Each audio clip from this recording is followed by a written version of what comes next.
예, 안녕하세요. 반갑습니다. 잘 들리세요? 네. 저는 방금 소개받은 BLT 특허법률사무소 유철현 변리사라고 하고요. 그 뒤에 제가 소개를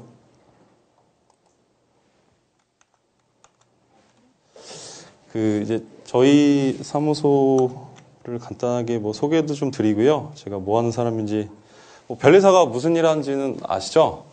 들어보셨죠? 예.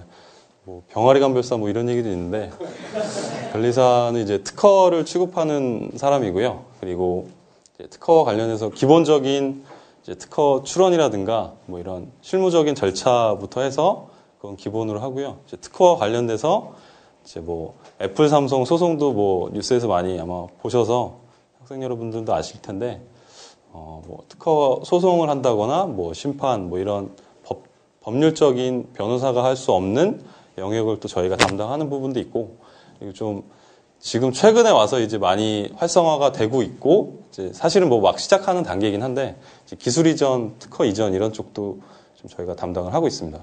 물론 라이센스가 사실은 이제 기술 거래사 이렇게 좀 따로 또 만들어 놓긴 했는데, 대부분이 이제 변리사가 그냥 좀 사이드로 따는 좀 라이센스에 불과하고요. 그래서 주로 이제 저희가 일을 많이 하고 있고, 국내 최고 전문가라고 소개시켜 주셨지만 그건 아니고요. 그냥 좀 실무 경험을 하면서 기술 이전 경험이 좀 있어서 그래서 그냥 강의를 맡게 되었습니다. 그래서 오늘 한 50분 정도, 50분이 아마 안 걸릴 수도 있는데요. 좀 짧게 해서 실질적인 내용을 좀 설명을 드리고요.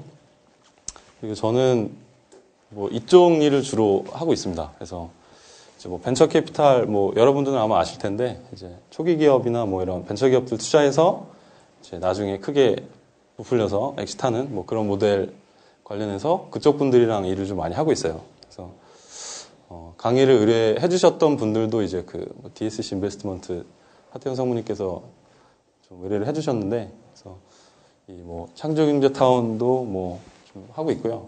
이런 저런 여러 가지 일을 하고 있습니다. 여기서 혹시 창업이나 이런 데 혹시 관심 있으신 분들이 많으실 것 같은데 어떠세요? 아이템을 직접 고민을 해보거나 생각을 하거나 준비해 보셨던 분이 계신가요? 많으시네요. 요즘 사실은 분위기를 좀 간단하게 직접 필드 말씀을 드리면, 이제 여느 때보다도 못지않게, 그러니까 역대 아마 최고 분위기일 것 같은데, 굉장히 창업을 하는 데 있어서 굉장히 좋은 환경이 있습니다. 제가 개인적으로는 반대표를 찍었지만 박근혜 정부가 들어서면서 제가 굉장히 혜택을 많이 받았던 게, 저희 특허법률사무소가 이렇게 초기 기업들 위주로 좀 하다 보니까 이제 스타트업 예비 창업자분들을 많이 만나거든요. 근데 요즘 지원 혜택도 굉장히 많고, 그래서 일단 괜찮은 아이템만 있고, 여기 계신 분 다 이제 기본 스펙이 다 되시는 분들이니까 그 정도만 갖춰지고 좀 사업에 대한 열정과 고민을 좀 하신다면 이제 본인의 비용을 들이지 않고서도 외부 투자를 유치하고 비즈니스를 영위하는 굉장히 좋은 기회들이 많이 있어서, 나중에 혹시 개인적으로 관심이 있으시면 저도 좀 이렇게 연결을 시키거나 도와드릴 수 있으니까 나중에 좀 관심 있으면 따로 연락 한번 주시면 되고요. 간단하게 기술 거래를 말씀을 드릴 텐데, 일단은 제가 생각할 때는 이게 기술 거래가 예전부터 물론 있어 왔지만 본격적으로 시작된 거는 사실은 몇십 년이라고까지 말할 수도 없을 정도로 굉장히 좀 짧습니다. 사실은 실질적으로 특허를 사고 판다, 그리고 기술을 사고 판다라는 개념이 잡힌 게 얼마 안 돼서 이제 각각 이제 전문가들께서 정의를 내리실 때 조금 다를 수 있겠지만, 저는 개인적으로는 이제 특허를 중심으로 기술을 사고 파는 종합예술이다라고 말씀을 드릴 수가 있습니다. 그래서 일단은 기술 거래라는 게 다른 거래와 마찬가지로 바이어와 셀러가 있고, 그 중간에 이제 기술 그리고 이제 특허가 이제 중간에 껴서 실제로 이제 물건을 사고 파는 게 아니라 이제 기술, 이 무형의 자산을 사고 파는 거죠. 그래서 이 과정에 있어서 가치평가라든가 특허가 유효한지 이 일련에 벌어지는 과정들이 굉장히 많은데, 일단은 바이어 입장에서 기술 거래를 바라보는 관점과 셀러 입장에서 기술 거래를 바라보는 관점이 좀 달라요. 일단은 바이어 입장에서는 나의 기술을 이제 제대로 가치를 인정해주고 사줄 수 있는 빅 플레이어를 원하는 거고, 이제 거꾸로 얘기하면 셀러가 이제 그 사줄 수 있는 사람들 원하는 거고, 이제 바이어 입장에서는 좋은 기술을 이제 탐색을 하고 어떤 기술이 진짜 좋은 기술인가, 이게 진짜 과연 가치가 있는가 평가를 하고, 이런 식으로 서로의 니즈가 맞으면 거래가 성사가 되는 거죠. 뭐 이제 이론적으로 뭐 이제 강의안을 좀 주셨는데요. 그 이론을 얘기하면 지루하실 것 같아서 좀 실제 케이스들 위주로 좀 말씀을 몇 개 드릴게요. 일단은 이분이 굉장히 저희 쪽 업계에서는 꽤 유명하신 분인데요. 혹시 들어보신 분 있으세요? 황성재 박사. 지금 카이스트 재학 중에 특허만 뭐 100몇 개 이제 추론하시고 굉장히 의욕적으로 이제 아이디어도 많이 내고 기술 거래 쪽에 있어서 굉장히 활발하게 활동을 하시는 분인데요. 이분이 카이스트 대학원 그 박사과정일 때, 네, 여기 보이시면은 그 가상 손가락 뭐 기술 이전 성과에서 한 손가락으로도 멀티터치 가능 뭐 이런 식으로 되어 있는데요. 여기 보시면 이 이제 아이디어에 대해서 설명을 좀 드릴 텐데, 이 아이디어가 사실은 듣고 나면 별게 아니에요. 별게 아닌데 이제 그 남들보다 먼저 이 아이디어를 내서 특허로 보호를 받았다라는 거 하나랑, 그다음에 세일즈를 좀 잘했어요. 그래서 별거 아닌 아이디어인데 이제 5억의 기술을 넘긴 기술 이전 케이스가 하나 있습니다. 이제 특허 내용을 이제 기술 이전을 설명을 하려면 이제 필수적으로 특허에 대해서 좀 설명을 좀 드려야 되는데, 혹시 이 전 수업에 뭐 특허 관련된 수업은 없으셨나요? 그 특허 출원을 뭐 당연히 안 해보셨을 텐데, 이 특허청에 이제 특허청으로부터 이제 독점권을, 특정한 기술에 대해서 독점권을 받는 게 이제 특허라고 보시면 됩니다. 그냥 간단하게 설명해서. 그래서 이제 연구원이 혹은 개인 발명가가 어떤 좋은 아이디어가 떠올랐어요. 그 다음에 그 아이디어를 머릿속으로만 갖고 있으면 뭐 자기가 먼저 냈건 뭐 이 외부로 표출을 못하기 때문에 그 아이디어를 이제 공적으로 인정을 받아서 그 아이디어에 대해서 그 사람에게 독점권을 부여하는 제도가 이제 특허 제도거든요.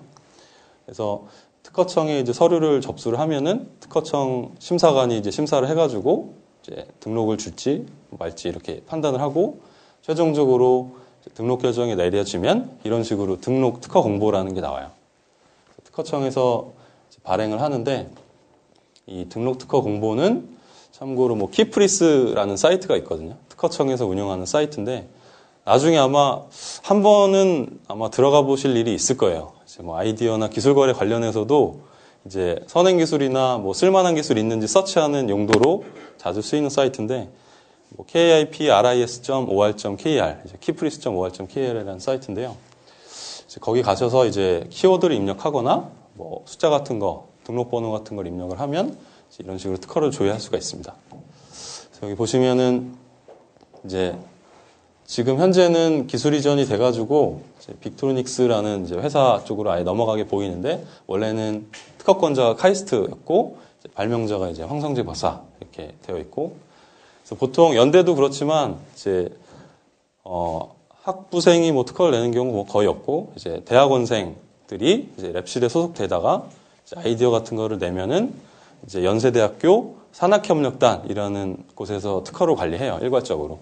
그래서 실험실에서 각각 관리하는 게 아니라, 그렇게 되면은 이제 기술 이전이 이루어지면은 이제 연세대 산학협력단이랑 저 빅트로닉스라는 회사가 딜을 해서 성사가 되면은 비용이 이제 저희 연세대학교 산학협력단으로 들어오고, 그 비용의 50%를 이제 발명자에게 지급을 합니다. 학교에 따라서 조금 다른데, 그래서 5억을 벌었다는 얘기는 이제 산단으로 10억이 들어왔다는 얘기겠죠. 그래서 뭐 이런 식으로 이제 학교 소속된 연구원들은, 교수님들도 마찬가지고요. 그래서 이런 식으로 산단과 배분을 하고 있습니다. 그래서 이 특허 내용이 이제 키프리스에 가시면 이제 이 번호를 치시면 이 내용의 전체를 다 보실 수가 있어요. 그래서 이게 기술 거래를 할 때 사실은 사는 사람 입장에서는 이제 굉장히 큰 돈을 들여서 물건, 눈에 보이는 물건도 아니고 이제 무형의 뭔가 아이디어 같은 거를 지금 돈을 주고 사는 건데, 그러려면은 뭔가 개런티 할 수 있는 이제 뭔가 보증이라든가 이런 서류가 필요하거든요. 이제 그거를 등록 특허로 활용을 합니다. 그래서 이거는 이러이러한 특허를 받은 기술이다. 그래서 뭐 5억, 10억, 뭐 20억 이런 식으로 판매를 하는데, 일단은 이 특허 내용을 보시게 되면은 뭐 패널, 터치 패널 입력 장치 및 방법, 이를 이용한 뭐 모바일 기기 뭐 이렇게 되어 있어요. 그래서 내용을 조금 더 보시면, 일단 특허라고 하는 거는 이제 아이디어를 이제 보호받는다라는 건데, 기본적으로 특허를 내기 위해서는 기존에 어떠한 문제가 있고 그 문제를 인식하는 거에서부터 시작을 해요. 그러니까 이 뭔가 일상생활 혹은 뭐 이제 회사 소속이면 이제 과제를 뭐 수행한다거나 자신에게 주어진 직무를 수행을 할 때 기존에 다른 사람이 풀지 못한 어떠한 문제가 있어요. 그렇게 되면은 그 문제를 일단은 문제라는 거를 먼저 인식을 하는 게 우선이고, 그래서 이 문제를 어떻게 그러면 해결할 것인가 이런 고민하는 과정에서 나오는 게 특허거든요. 그래서 뭐 삼성전자라든가, 제가 예전에 삼성전자 건을 많이 했었는데, 삼성전자라든가 이런 대기업들이 연구원들이 굉장히 열심히 이제 연구를 하고 박봉에 굉장히 갈려 나가면서 열심히 특허를 이제 내고 있죠, 결과물로. 그래서 뭐 이 원핑거 멀티터치 관련된 특허는 발상이 굉장히 단순했어요. 황성재 박사 개인이 이제 말씀을 하신 건데, 버스를 타거나 혹은 뭐 어떤 한 손에 뭐 다른 물건을 들고 나머지 한 손으로만 이제 휴대폰을 할 때, 요즘에는 이제 뭐 피처폰 쓰시는 사람 뭐 거의 없고 이제 멀티터치 그 풀터치 방식의 이제 스마트폰을 쓰시는데, 이제 한 손으로 스마트폰을 쥐고 그 손으로 뭔가 줌을 한다거나 뭐 이제 멀티 제스처를 할 수는 있겠지만 굉장히 좀 불편하거든요. 떨어뜨리기도 하고, 특히 요즘에는 뭐 갤럭시 같은 거는 5인치 뭐 이렇게 크게 나오니까 굉장히 불편함이 많은데, 거기서 착안을 해서 그러면 한 손으로 멀티터치 할 수 있는 방법이 없을까? 그리고 그냥 지극히 개인적인 이제 그 모티브를 통해서 이제 발명이 시작이 된 거예요. 보통은 이제 이런 식으로 그냥 특허 이제 로직이 나갑니다. 그래서 좀 더 뭐를 하고 싶다. 뭐 내가 완전 스마트폰 중독자인데 나는 한시도 이거 손을 뗄 수가 없다. 그래서 한 손만으로도 뭔가 계속 뭔가 터치하고 싶다.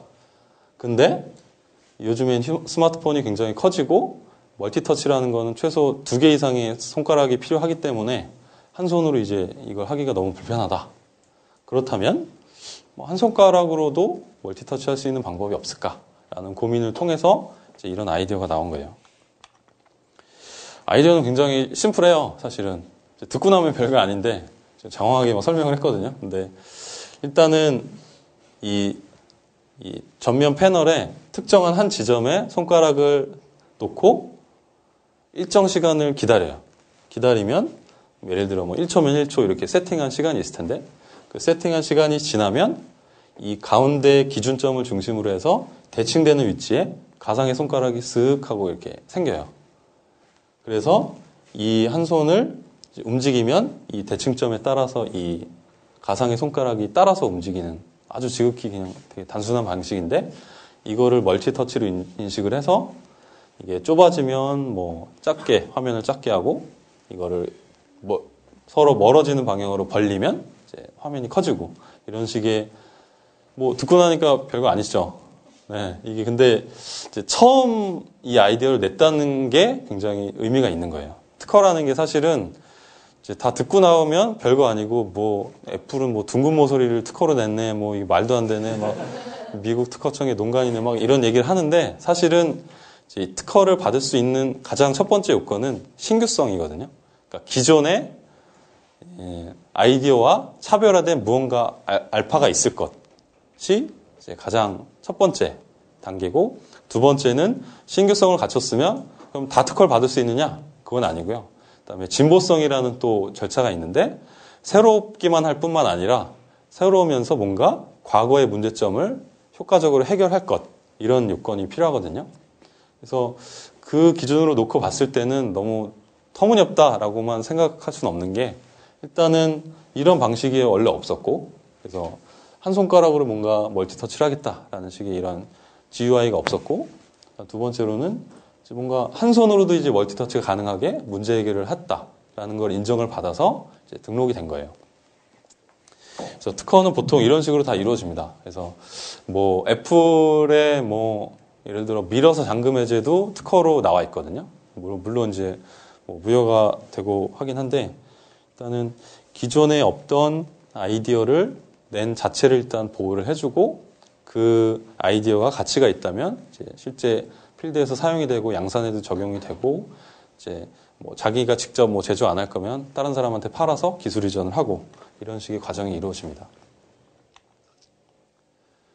그래서 뭐 이 플로우 차트, 이 특허에 대한 플로우 차트인데요. 뭐 굉장히 심플하죠. 그래서 정상 모드고, 터치 위치가 소정 기간 이상 실질적으로 동일하게 유지되는가. 물론 이제 수전증 있는 사람은 뭐 이렇게 포인트가 약간 떨리긴 하는데, 이제 미세한 떨림은 이제 오차 범위 안에 가둬두고, 이제 소정 기간 이상 실질적으로 뭐 동일하게 유지가 되느냐. 그래서 yes면 이제 가상 위치의 표시를, 그 손가락을 표시하고 터치 위치에 따라서 확대, 축소, 회전 중에 하나를 뭐 수행을 한다. 이런 식으로 아주 심플한 아이디어입니다. 이걸 가지고 이제 그 기업에 이제 10억에 팔고 황 박사는 이제 5억의 수익을 얻은 거예요.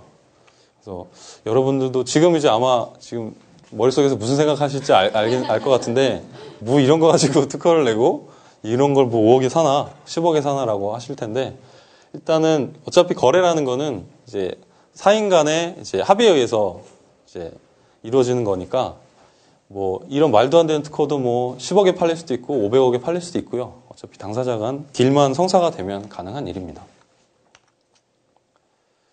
그리고 그 특허, 아마 나중에 뭐 특허 수업, 기초 수업을 뭐 들으실, 지식재산 수업 뭐 이런 걸 들으실 기회가 있으실 텐데, 일단은 그 전에 맛보기로 간단하게 설명을 좀 드리면, 일단 특허라는 거는 청구 범위라는 게 있어요. 특허 청구 범위. 그러니까 이 특허를 이루는, 이제 특허라는 게 문서로 나오잖아요. 근데 그 문서가 뭐 배경 기술 부분도 있고, 뭐 해결하고자 하는 과제 부분도 있고, 그다음에 뭐 도면 부분도 있고, 요약 부분도 있고, 굉장히 많은 구성 요소로 이루어져 있는데, 그 중에 가장 중요한 게 청구 범위거든요. 그래서 특허 청구 범위에 뭐라고 써 있는지에 따라서 이 특허의 이 가치가 0원이 될 수도 있고 10억이 될 수도 있습니다. 그래서 뭐 변리사를 잘 만나는 것도 중요하고, 그다음에 변리사를 만나서 변리사를 계속 괴롭히면서 자기가 원하는 거를 계속 뽑아낼 수 있는 것도 굉장히 중요합니다. 사실은 이제 출원 업무 같은 걸 하다 보면, 이제 저는 이제 초기 기업들 많이 하니까 대표님들도 다들 어리시고 굉장히 아주 열정적인 분들이 많으신데, 일단은 이제 스타트업 같은 경우는 혼자서 다 해야 되니까 이제 1인당 해야 되는 일이 너무 많아요. 그래서 특허 같은 경우는 그냥 변리사가 알아서 잘 해주겠거니 라고 그냥 일임하는 경우가 있는데, 그렇게 되면은 나중에 굉장히 큰 사고가 날 수가 있습니다. 그래서 이 내용은 명세서, 이 특허 명세서에 잘 이렇게 써 있지만, 특허 청구 범위 이런 식으로 뭐 만약에 잘못 썼다라고 한다면 전혀 엉뚱한 특허가 나오거든요. 그래서 이 청구항을 이제 이 원핑거 멀티터치 특허에 대한 청구항을 이렇게 떼어서 지금 보여드린 건데, 그 한번 보면은 약간 말이 좀 어색할 수도 있어요. 이제 평소에 쓰는 식의 어법이 아니라서 좀 이상하긴 한데, 터치 스크린 제어 방법에 있어서 터치 스크린의 터치 위치가 소정기간 이상 실질적으로 동일하게 유지되는지를 판단하는 1단계. 그리고 실질적으로 동일하게 유지되는 것으로 판단되는 경우에 상기 터치 위치에 대응하는 가상 터치 위치에 표지가 표시되도록 상기 터치 스크린을 제어하는 단계. 2단계. 그리고 터치 위치 이동에 따라서 이미지 객체의 확대 축소 및 회전 중 적어도 어느 하나가 수행되도록 상기 터치 스크린을 제어하는 단계를 구비하는 방법. 이렇게 되어 있어요. 그래서 아까 비주얼하게 설명을 드렸던 그 내용을 글로 잘 옮긴 케이스고요. 그래서 여기서 만약에 굉장히 뻘소리를 집어넣었다. 예를 들어서 무슨 소면적 4인치 이하의 휴대폰 화면에서 터치스크린 제어 방법에 있어서 이런 식으로 굉장히 불필요한 요소들이 들어가 있다라고 한다면 그 특허의 가치는 이제 10억에서 이제 0원으로 떨어지는 거예요. 이 특허라는 게 결국에는 이 청구 범위에 써 있는 내용을 그대로 남이 따라할 때 위력을 발휘하는 거거든요. 그러니까 다른 사람이 1단계, 2단계, 3단계를 다 포함해서 따라해야지만 이 특허로 그 사람을 칠 수가 있어요. 공격을 할 수가 있어요. 근데 이상한 소리를 집어넣었다. 그런 케이스들이 가끔가다 생기는데 그렇게 되면은 그 뻘소리한 부분만 빼고 나머지만 따라하면 이 특허를 피할 수가 있거든요. 그러니까 이 특허의 가치도 당연히 떨어지고 기술 이전이라든가 이런 데 있어서 굉장히 독점권을 확보할 수가 없기 때문에 기술 이전 가치도 굉장히 떨어집니다. 그래서 청구항 작성이 중요하다라고 그냥 상식적으로 설명을 드린 거고요. 이 케이스는 일단은 이 기술 이전이 잘 되는 케이스들을 보면은 좀 공통적인 요건들이 있어요. 일단은 기존의 문제를 해결할 수 있는 기술, 이제 얘기하는 필이다, 이렇게 기존에 어떠한 문제가 있으면 그거를 해결하는 기술에 대한 게 굉장히 이제 가격이 높게 책정이 됩니다. 그래서 써도 그만, 안 써도 그만 이런 부가적인 내용들은 이제 사실 안 쓰면 그만이니까 가치가 이렇게 높진 않겠죠. 하지만 기존에 뭔가 핵심적인 문제를 해결할 수 있다. 그리고 그 해결하는 방법이 굉장히 유니크하고 다른 사람들이 그 해결하는 방법을 피하지 못하도록 이렇게 굉장히 잘 특허로 짜여져 있다라고 한다면 이제 세일즈가 잘 됩니다. 그리고 구성이 단순한 기술이 오히려 잘 팔려요. 이게 구성이 굉장히 복잡하면 나중에 양산을 한다든가 이제 사는 사람 입장에서는 이 특허를 써먹기가 좀 어려울 수도 있거든요. 그러니까 사실은 구성이 심플하고 굉장히 남이 따라하고 싶어지게 만들 정도로 굉장히 심플하면은 그거를 저희가 독점권을 갖고 있다면 굉장히 효과적이겠죠. 그래서 구성이 복잡한 거는 사실은 팔리는 경우가 별로 없고 구성이 아주 단순한데 먼저 아이디어를 내서 그걸 딱 특허로 확보했다라고 한다면 굉장히 세일즈에 용이합니다. 작년에 갤럭시 S4 관련해서 분쟁이 한 번 있었는데요. 우리나라에서 이제 개인 특허권자가 삼성전자를 상대로 갤럭시 S4를 전량 폐기해라라고 폐기 좋게 이제 소송을 제기한 케이스가 하나 있는데 그 이유가 됐던 게 소리랑 같이 녹음하는 기능, 사운드 앤샷이라는 기능이 있었거든요. 갤럭시 S4. 근데 그게 이제 그 기술에 원천 특허가 따로 있었어요. 2010년에 먼저 특허를 갖고 있던 개인이 있었고 그 개인이 이거 갤럭시 S4를 보니까 사운드 앤샷이라는 기능을 탑재해서 출시를 한 거예요. 근데 이제 이거는 나의 특허니까 너 삼성전자 나한테 돈을 주든가 아니면 전량 폐기해라라고 소송을 제기했습니다. 그래서 지금 1년이 아직 안 돼서 아마 분쟁이 완료되기까지는 좀 오랜 시간이 걸릴 것 같은데 일단은 근데 삼성전자가 여전히 갤럭시 S4는 팔죠. 이 가처분 신청까지 같이 걸었는데 여전히 잘 팔고 있고 이거는 이 사운드 앤샷이라는 기능은 사실은 이게 필수적인 기능은 아니잖아요. 이게 빼면은 있으면 좋은데 안 쓰면 그냥 그러려니 해서 그냥 뺄 수 있는 기능이라서 사실은 개인이 삼성한테 싸움을 걸었다는 측면에서는 굉장히 큰 의미가 있는데 아주 크리티컬한 부분은 아니어서 아주 적은 금액의 합의를 받고 합의금으로 이제 소송이 종료될 케이스 가능성이 가장 높습니다. 아무튼 구성이 단순하고 기존의 핵심적인 문제를 해결하는 기술이면 가장 잘 팔린다라는 거고요. 이제 아까도 말씀드렸지만 이제 기술이라는 거는 이제 기술 이전 계약서 이런 걸 보면은 이제 얼마 동안 교육을 해주고 이런 보증 계약들이 있긴 한데 이제 만약에 특허로 이 기술의 독점성을 담보하지 못한다면 사실은 이 기술이 이 사람이 대가인 줄 알고 이 사람한테 샀어요. 10억에. 근데 나중에 알고 보니까 이 사람은 진짜 그 뒤에 나온 카피캣이었고 원천 기술자는 따로 있고 특허도 따로 있더라 라고 한다면 완전히 낭패죠. 그냥 10억을 버리는 거니까. 그래서 기술을 강력한 특허로 보증을 할 때, 그래서 처음에 말씀드렸던 게 기술 이전은 반드시 특허에 이전이 동반이 됩니다. 기술만 가지고 이전이 되는 경우는 거의 없어요. 특허가 반드시 따라간다라고 보시면 돼요.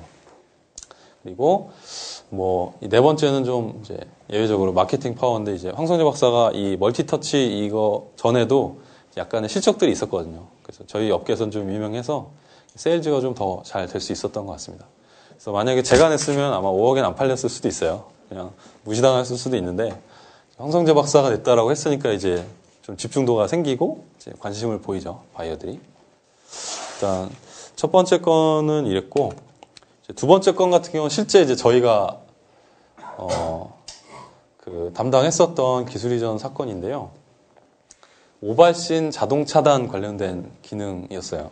그래서 제목만 들으시면 딱 이제 감이 오실 것 같은데, 애들이 이렇게 장난을 치다가 실수로 통화 버튼을 눌렀다거나 하면 주머니 아니면 주머니에서 이제 갑자기 눌렸다거나, 제 아이폰이 이제 맛이 가가지고 가끔 이런 현상이 벌어지는데, 오발신이 되는 경우가 이제 종종 있거든요. 그럴 때 뭔가 자동으로 차단해주는 기능이 있으면 좋지 않을까라고 아이디어를 냈고, 그 관련해서 특허로 등록을 받은 이후에 기술 이전을 한번 성공을 시켰습니다. 그래서 발신 통화 제어 방법 및 그 방법을 실행하는 프로그램이 기록된 기록 매체라고 되어 있는데, 이제 핵심 알고리즘은 이 대표 도면에 있어요. 이 화면도 역시 마찬가지로 아까 말씀드렸던 키프리스라는 사이트에서 다운받은 화면이고요. 그래서 저 S110이라고 써 있는 데가 발신 통화 연결. 누르면 연결이 되겠죠. 그 다음에 입력되는 오디오 신호를 분석을 한다. 그래서 정상 발신 통하면 이제 유지를 하고, 비정상 발신 통하면 종료를 한다라는 게 이제 기본 골자고, 여기에서 핵심은 이제 오디오 신호 분석하는 알고리즘 쪽이겠죠. 그래서 5초 이상 인간의 이제 음파와 매칭되는 파형이 몇 초 이상 존재하지 않으면 오발신한 걸로 판단을 해서 자동으로 전화를 끊어주는 그런 특허입니다. 그래서 여기 밑에 보시면은 원발명에 의한 발신 통화 제어 방법에 따르면 의도치 않게 잘못된 발신 전화가 수행되더라도 짧은 시간 내에 통화 연결을 해제함으로써 통화료 낭비를 방지할 수 있다. 이렇게 줄여줄 돼 있고, 사실 요즘 이제 이게 이제 2011년에서 2012년쯤 팔았거든요. 근데 2012년쯤 돼서는 이제 이게 팔렸는데, 요즘 같은 분위기였으면 사실은 안 팔렸을 것 같아요. 이게 무제한 통화라든가 3G나 LTE나 이제 하루 종일 통화해도 요금은 똑같고 이런 게 굉장히 많기 때문에 사실은 이제 시장 상황에 따라서 특허의 가치도 많이 변하거든요. 근데 지금 같았으면 아마 못 팔았을 텐데 운이 좋았던 것 같습니다. 그래서 시기를 잘 만나서 후딱 팔았죠. 그래서 아까 대표 도면 이제 정상 발신인지 판단을 하는 알고리즘을 조금 집어넣어서 이제 특허로 만들었고 등록을 잘 받았습니다. 그리고 청구항이 중요하다고 이제 아까 말씀을 드렸는데, 이 청구항도 보시면 모바일 폰에서의 발신 통화 제어 방법에 있어서 발신 통화가 연결되면 미리 설정된 일정 시간 동안 마이크를 통해서 외부로부터 입력되는 오디오 신호를 미리 설정된 기준에 따라서 분석한다. 그러니까 특허를 보시면은 좀 이상한 점이 없으신가요? 혹시 이 문구를 보고 뭔가 되게 중요한 게 빠져 있는 것 같은데 어떠세요? 여러분들 보시기에.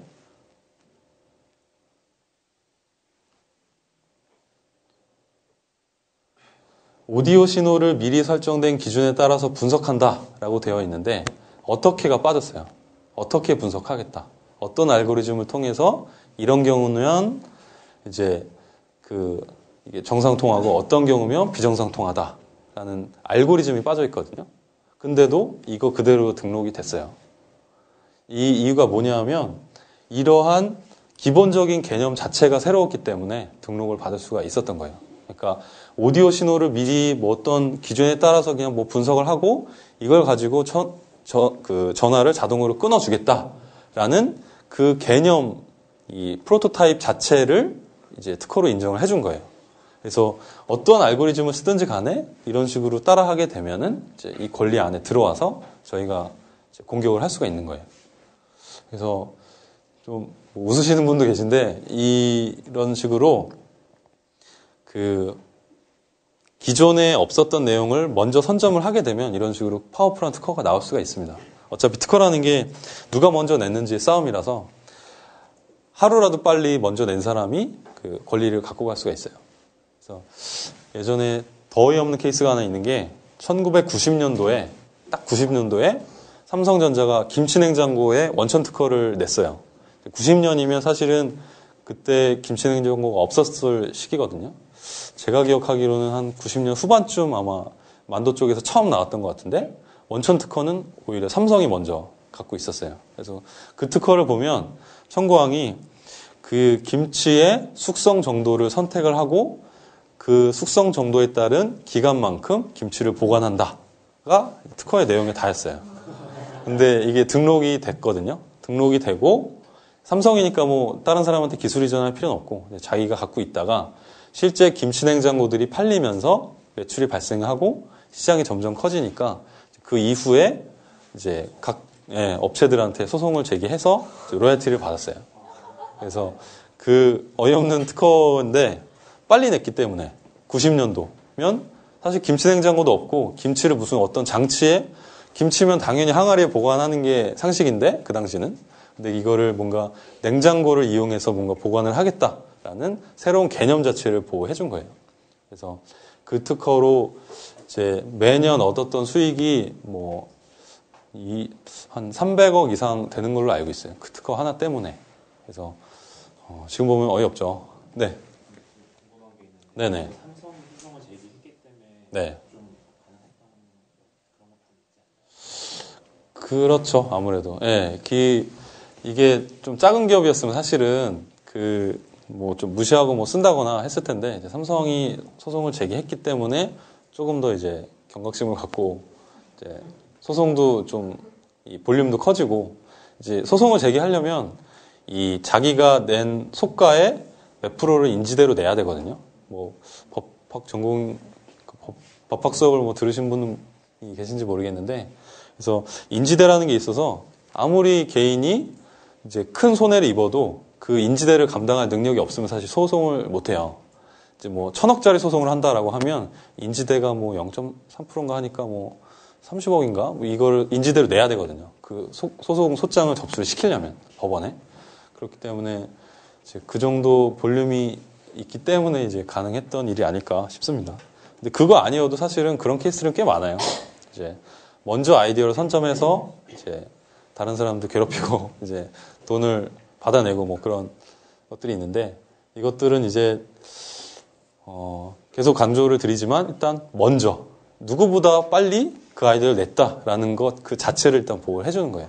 그래서 뭐 질환지교 소프트라는 이제 특허권자에서 이제 그 뒤에 보시면 꽤 IT 쪽에서는 꽤 규모가 있는 회사였거든요. 근데 사실은 본인의 비즈니스 모델과는 전혀 다른 내용이에요. 네, 발신통화 제어 이런 건 전혀 상관없는 회사인데 그냥 뭐 아이디어가 나와가지고 이렇게 진행을 하셨던 것 같습니다. 그래서 여기서 이제 이런 식으로 이게 그 특허 등록원부라는 거의 일부인데 이제 부동산 등기부처럼 이런 식으로 권리관계 변경이라든가 이런 이제 그런 내용들을 이제 등기를 하게 되거든요. 그렇게 되는데 이제 질환지교 소프트라는 데에서 이제 이전을 받은 데가 인텔렉추얼 디스커버리라는 데예요.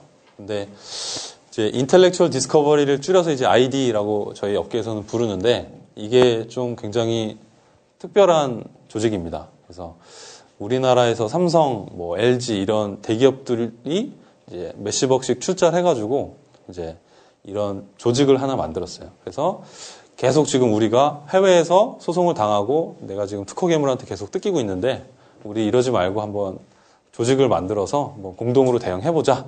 그러니까 나라에서도 조금 이제 뭔가 좀 지원해달라 이렇게 얘기가 맞아 떨어져서 이제 민관이 합동으로 이제 설립한 이제 특허 관리 전문 회사예요. 인텔렉추얼 디스커버리라는 회사가. 그래서 여기서 상당수의 특허들을 많이 매입을 해줍니다. 그래서 굉장히 좋은 바이어예요. 그래서 그리 까다롭지도 않고 아주 저희 입장에서는 아주 좋은 고객입니다. 그래서 네, 가격을 뭐 많이 안 쳐주는 게 좀 흠이긴 한데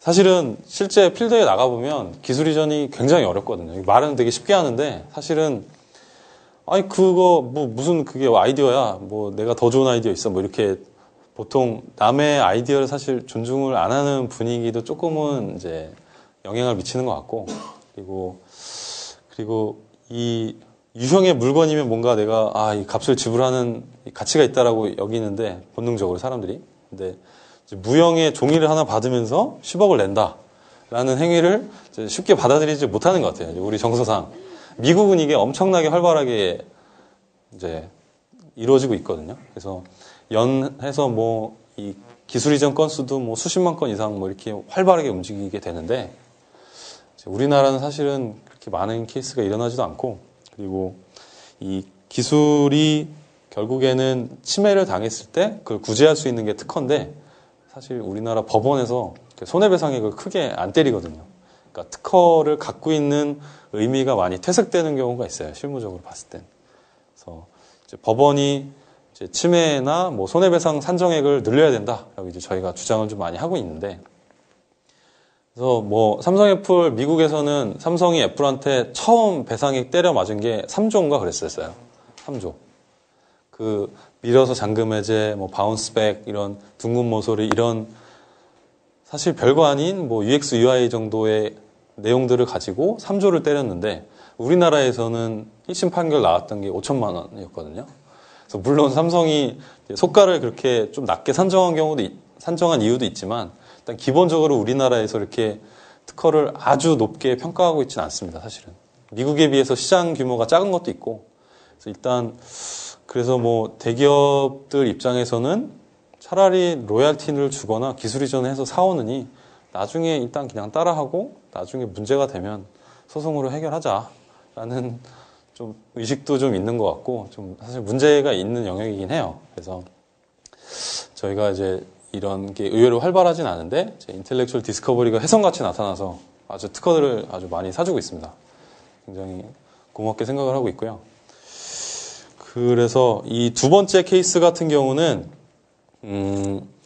기존에 이제 똑같이 세일즈 포인트를 제가 다시 정리를 해보면 똑같아요. 일단은 기존의 문제를 해결할 수 있는 기술이다. 그래서 뭔가 오발신이 돼서 뭐 전화 비용이 불필요하게 많이 나가는데 그런 손해를 이제 컷다운 해줄 수도 있고 그리고 구성이 굉장히 단순하죠. 아까 말씀드린 것처럼 어떤 특정한 알고리즘을 이용해서 이렇게 어떻게라는 부분이 싹 이렇게 감춰져 있기 때문에 오히려 더 파워풀한 내용이 되는 거예요. 구체성이 떨어지기 때문에 권리 범위가 더 넓게 확정이 되는 거고요. 똑같이 기술을 강력한 특허로 보증을 했고 그리고 이제 이번에는 이제 네트워크 활용이 약간 조금 더 특징적이었는데 인텔렉추얼 디스커버리 쪽에 아시는 분이 좀 계셔가지고요. 그래서 그분을 통해서 이제 네트워크를 타고 이제 좀 쉽게 세일즈를 했던 것 같습니다. 그래서 일단은 지금 뭐 이런 실무 케이스들을 조금 말씀을 드렸고요. 뭐 특허 얘기도 좀 했는데 그래서 실제로 이제 이론적으로 이제 실제 좀 딜을 할 때 어떤 식으로 좀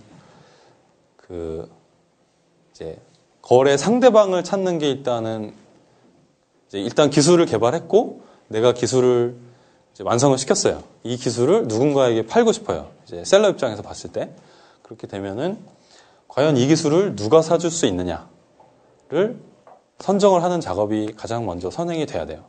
그래서 보시면은 뭐 내 기술과 관련된 시장에서 활동하는 회사가 될 수도 있고 내 기술을 보완해서 강점을 부각시켜줄 회사 뭐 두 번째는 굉장히 좀 좋은 얘기를 쓴 거고 세 번째로는 내 기술의 가치를 창출할 수 있는 능력을 가진 회사. 이것도 굉장히 좋은 얘기 썼네요. 근데 일단은 이런 것까지 디테일하게 고려할 만한 여건은 사실 안 돼요. 실무적으로.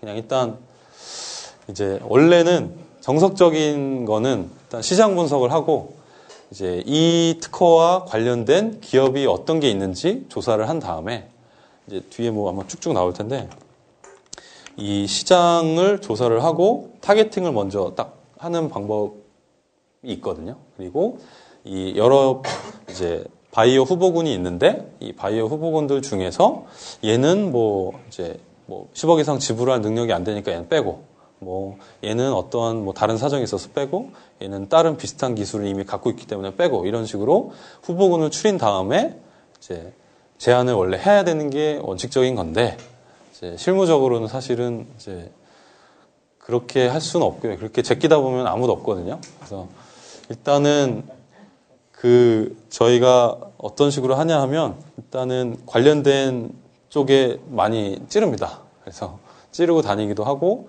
아니면 좀 약간 경고장 형태로 좀 공격적인 딜을 하기도 합니다. 실질적으로. 그래서 나 이런 특허가 있는데 당신 지금 뭐 하는 거 보니까 지금 내 특허를 침해하는 것 같다. 그러니까 경고장을 딱 보내서 이거 살라면 사고 아니면 나 소송할 거야. 이렇게 좀 세게 나갈 수도 있어요. 거의 끝날 때가 벌써 됐는데 예, 이게 좀 시간이 길었으면 네, 더 이런저런 재밌는 얘기들이 많거든요. 이 특허를 하다 보면 사실은 이제 특허가 나오는 소스가 기업체 아니면 개인 발명가 아니면 대학 연구실 이 세 가지 루트인데 이제 기업이나 연구소 루트는 굉장히 제대로 된 특허들이 나오는데 개인 발명가 루트를 타면은 굉장히 재밌는 에피소드들이 많습니다. 되게 유명한 웹툰으로 또 나왔었는데 무한동력 이제 뭐 연구적으로 연구기관 그래서 인풋이 없는데 계속 영원히 돌고 에너지를 뿜어내는 그런 뭐 그 관련해서도 특허가 1년에 몇십 건씩 계속 나와요.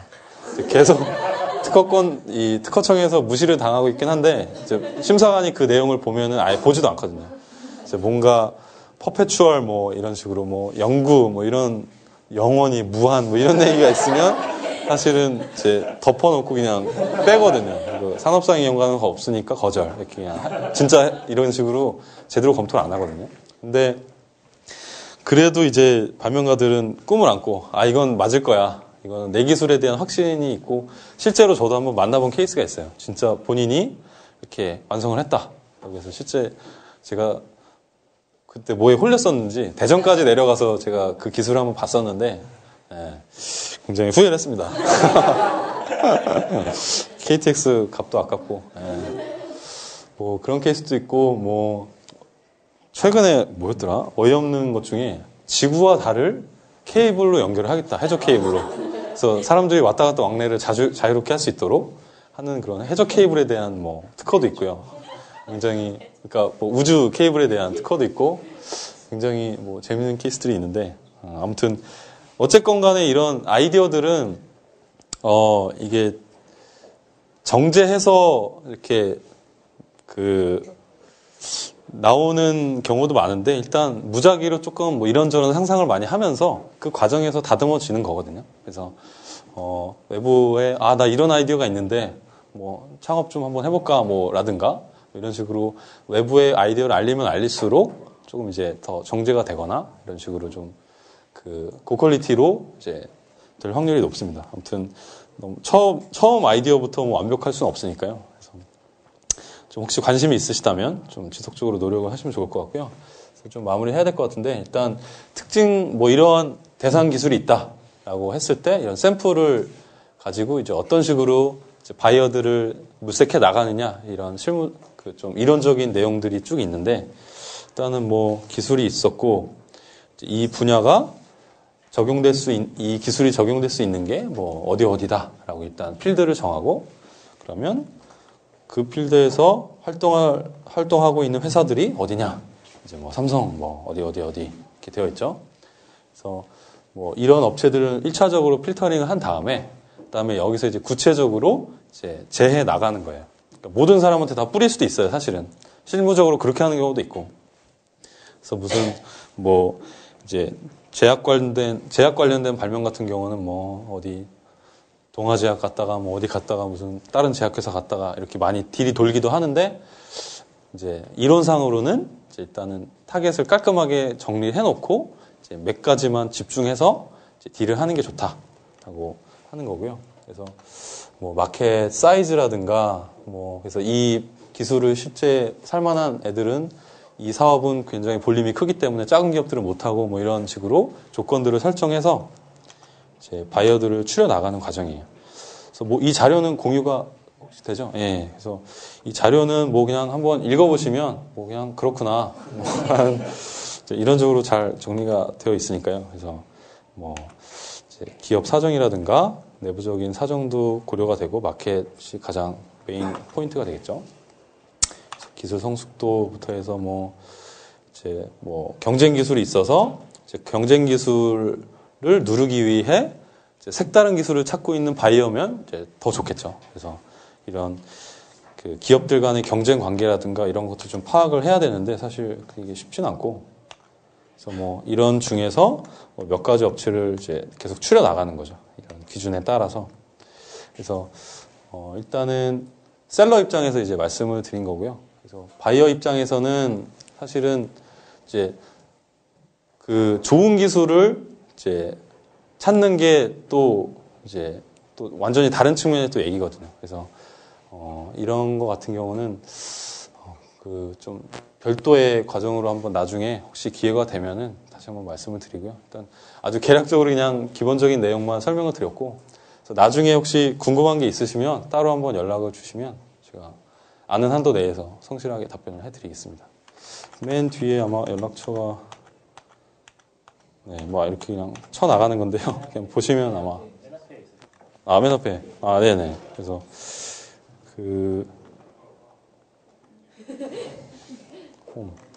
네, 그래서 뭐 연락처 개인 연락처 있으니까요.